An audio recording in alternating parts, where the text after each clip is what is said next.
Alors, Bitpanda, le coffre-fort européen pour investir, c'est la grande promesse de cette plateforme autrichienne. Mais est-ce que cette image de forteresse tient vraiment la route ou est-ce que c'est juste une belle façade? C'est exactement ce qu'on va décrypter ensemble aujourd'hui. Au programme, on va commencer par le fameux dilemme de l'investisseur. Ensuite, on va se pencher sur cette idée de forteresse européenne. On verra aussi ce qu'il y a au-delà des cryptos.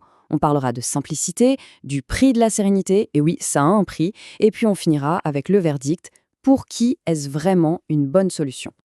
Allez, on attaque. Le dilemme de l'investisseur, ou comment survivre dans la jungle des plateformes. Parce que, soyons honnêtes, quand on veut se lancer, le premier truc qui nous tombe dessus, c'est le choix. C'est immense, une vraie jungle remplie de promesses, et parfois de sacrés pièges. Et cette analogie, franchement, elle est parfaite. Investir, c'est exactement ça. Est-ce qu'on se laisse tenter par l'exotisme d'une plateforme un peu obscure, lointaine, avec les risques que ça comporte, ou est-ce qu'on préfère le confort et la sécurité d'une institution bien locale, bien solide? Ce dilemme entre le risque et la tranquillité, c'est vraiment le cœur du sujet. Pour rendre ça bien concret, imaginez la scène. Une grande plateforme offshore s'effondre. Et là, sur les réseaux sociaux, c'est la panique totale. Des gens qui ont peur d'avoir tout perdu. Et pendant ce temps-là, l'auteur de l'article qui sert de source, lui, est serein. Pourquoi? Parce que ses fonds sont sur Bitpanda. Et c'est ce sentiment de sécurité qui, au final, change absolument tout. Du coup, la vraie question, elle est là. Comment on fait pour faire travailler son argent sans avoir cette boule au ventre en permanence? Comment on évite ces espèces de boîtes noires opaques qui peuvent disparaître du jour au lendemain? Eh bien, c'est précisément sur ce terrain-là que Bitpanda tente de se démarquer. Bon, passons à la solution que propose Bitpanda. Leur réponse, c'est de se construire comme une forteresse européenne. Et leur arme principale, c'est une obsession pour la réglementation. Attention, on ne parle pas d'un simple argument marketing ici, c'est vraiment l'ADN de la plateforme. Et au cœur de cette sécurité, il y a un mot un peu barbare, TSAN. Qu'est-ce que ça veut dire? C'est tout simplement un label, un tampon de confiance qui est donné en France par l'AMF, l'autorité des marchés financiers. En gros, c'est le gendarme de la bourse qui dit « Ok, eux, on a vérifié, ils respectent des règles très strictes pour protéger votre argent. » C'est une garantie énorme. Cette confiance, elle repose sur des piliers très concrets. Il y a l'enregistrement officiel, bien sûr, mais il y a surtout la séparation totale des fonds. L'argent des clients n'est pas mélangé avec celui de l'entreprise. C'est crucial. Ajoutez à ça le stockage des cryptos à froid, donc hors ligne, à l'abri des hackers et des audits réguliers. Bref, on a une vraie ceinture de sécurité. Mais la sécurité, c'est bien beau. Mais un coffre-fort, aussi solide soit-il, s'il est vide, ça ne sert pas à grand-chose. Alors, qu'est-ce qu'on peut mettre dedans? On va voir que Bitpanda, ce n'est pas juste une histoire de crypto. C'est pensé comme un vrai hub d'investissement global. Voilà un peu la répartition. On voit que les cryptos restent majoritaires, c'est leur cœur de métier. Mais il y a aussi une très grosse part d'actions et d'ETF, et même des métaux précieux comme l'or ou l'argent. L'avantage, c'est que tout est au même endroit. Pas besoin de jongler avec 3 comptes différents pour se faire un portefeuille bien diversifié. Et ce qui est vraiment malin pour rendre tout ça accessible, c'est qu'on peut investir dans des fractions d'actifs. Plus besoin d'avoir 2000 € pour acheter une seule action d'une grosse boîte américaine, on peut en acheter juste un petit bout.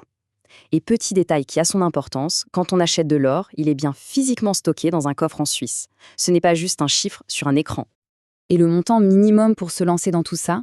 1 euro. Oui, juste 1 euro. Là, on peut difficilement faire plus accessible. La barrière financière à l'entrée, elle n'existe quasiment plus. Quatrième point, la simplicité. Parce que c'est super d'avoir le choix et la sécurité, mais si l'application est un casse-tête à utiliser, on les y est tombés. Et ça, Bitpanda l'a bien compris. Leur credo, c'est que ça doit être simple, vraiment simple. L'exemple parfait de cette simplicité, c'est le plan d'investissement automatique. C'est ultra simple. On choisit un actif, on fixe un montant et une fréquence, et hop, c'est tout.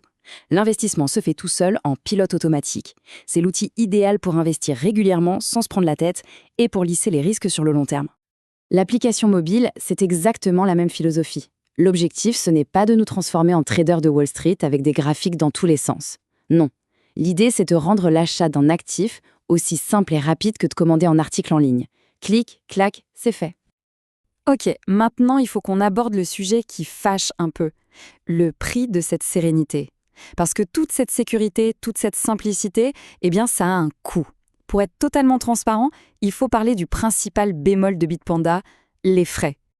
Alors, de quoi on parle? D'environ 1,49% de frais sur chaque transaction, que ce soit en achat ou une vente. C'est ce qu'on appelle le spread. En gros, c'est la petite différence entre le prix auquel on achète et le prix auquel on vend au même instant. Cette différence, c'est la commission de Bitpanda. C'est transparent, mais c'est un chiffre à avoir en tête. Alors, comment on interprète ces frais? En fait, il faut voir ça comme un compromis. Bitpanda ne se bat pas contre les plateformes pour traders experts aux frais ultra bas. Non, Bitpanda propose autre chose, la simplicité et la sécurité maximale. Et ce coût de 1,49%, eh bien, c'est le prix à payer pour ça. C'est le prix de la tranquillité d'esprit. On arrive au bout, le verdict. Après avoir pesé le pour et le contre, la question finale c'est Bitpanda, est-ce un bon choix? Et surtout, pour quel type d'investisseur? Le profil se dessine assez clairement. Bitpanda est une solution quasi parfaite si on a une vision à long terme, si la sécurité et la simplicité sont les priorités numéro 1 et si on débute. En revanche, si on est un trader très actif, qu'on fait plein d'opérations et qu'on cherche les frais les plus bas possibles, il faut être honnête, d'autres plateformes seront plus adaptées. Et on termine sur cette question qui, en fait, résume tout. Au final, la tranquillité d'esprit a-t-elle un prix? Est-on prêt à payer un petit peu plus pour dormir sur ses deux oreilles en sachant que ces investissements sont sur une plateforme solide, réglementée et européenne? La réponse, bien sûr, appartient à chacun.